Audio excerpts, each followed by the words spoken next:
Cancer. I am sure आप सभी ने इसके बारे में सुना ही होगा। दुनिया की एक ऐसी खतरनाक बीमारी जो हर साल कई करोड़ों लोगों की जान ले लेती है। वर्ल्ड हेल्थ ऑर्गेनाइजेशन की एक रिपोर्ट की माने तो साल 2020 में 1 करोड़ लोगों की मौत का कारण अकेले कैंसर था। यानी हर 6 में से 1 लोगों की मौत का कारण कैंसर था।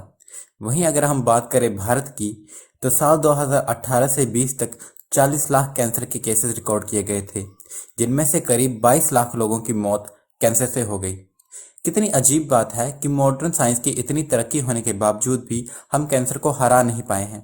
लेकिन ऐसा क्या कारण है कि हम कैंसर को हरा नहीं पा रहे हैं? ऐसा क्या है कैंसर में? एक वजह ये है कि ये एक बीमारी नहीं है, ये कई प्रकार का होता है जो हमारे शरीर के अलग अलग हिस्सों को टारगेट करता है। आज की इस वीडियो में हम बात करने वाले हैं उन्हीं में से एक प्रकार की, यानी ब्लड कैंसर की। जैसे कि आप सभी जानते ही हैं कि ब्लड हमारी नसों के ज़रिए हमारे शरीर को न्यूट्रिशन पहुंचाता है, जो हमारी नसों के थ्रू फ्लो करता है, हार्ट उसे पंप करता है और वो अलग अलग बॉडी पार्ट्स को न्यूट्रिशन पहुंचाता है।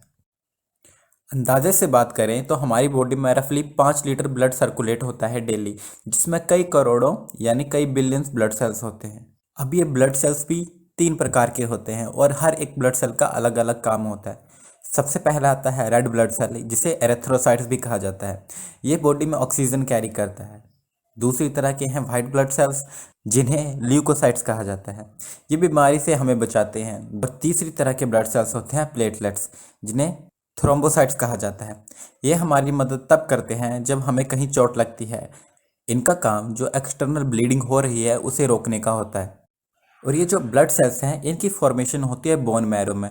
बोन मैरो जो कि हड्डियों की कैविटी में पाया जाता है, जैसे फॉर एग्जांपल थाई बोन में या पेल्विक बोन में बोन मैरो एग्जिस्ट करता है।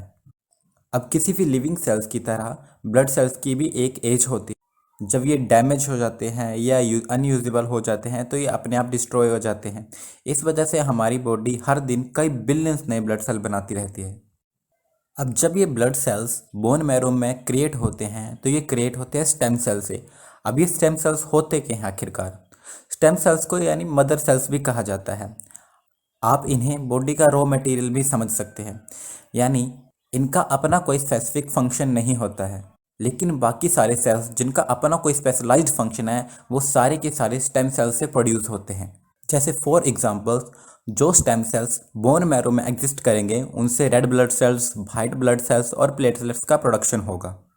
बोन मैरो के स्टेम सेल से जब ये ब्लड सेल्स क्रिएट होते हैं तो फिर ये ब्लड स्ट्रीम में जाते हैं और तब ये अपना नॉर्मल फंक्शन परफॉर्म करते हैं। जैसे आरबीसीज का काम है ऑक्सीजन कैरी करना, वाइट ब्लड सेल्स का काम है बीमारियों से लड़ना, एट्सेट्रा।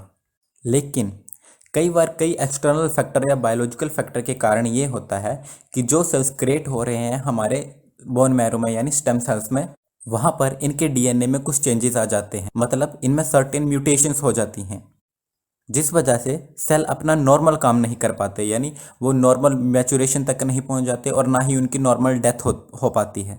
अब जो ब्लड सेल्स वहाँ पे क्रिएट होंगे ये इमेच्योर और डिसफंक्शनल सेल्स होंगे, और जब ये सेल्स हमारे ब्लड स्ट्रीम्स में एंटर करेंगे तब ये वहाँ पे अनकंट्रोलेबली मल्टीप्लाई होते जाएंगे, और इन्हीं सेल्स को कैंसर सेल्स कहते हैं।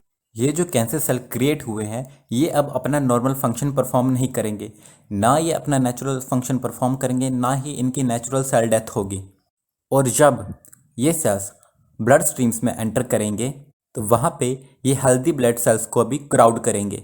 इसका मतलब ये हुआ कि हमारा ब्लड अपना नॉर्मल फंक्शन नहीं कर पा रहा है, और इस कारण से हमारा इम्यून रिस्पॉन्स सफ़र करेगा, जिससे हम वीक होंगे और अल्टीमेटली हमारी डेथ हो सकती है। पर ऐसा नहीं है कि इसका इलाज नहीं हो सकता।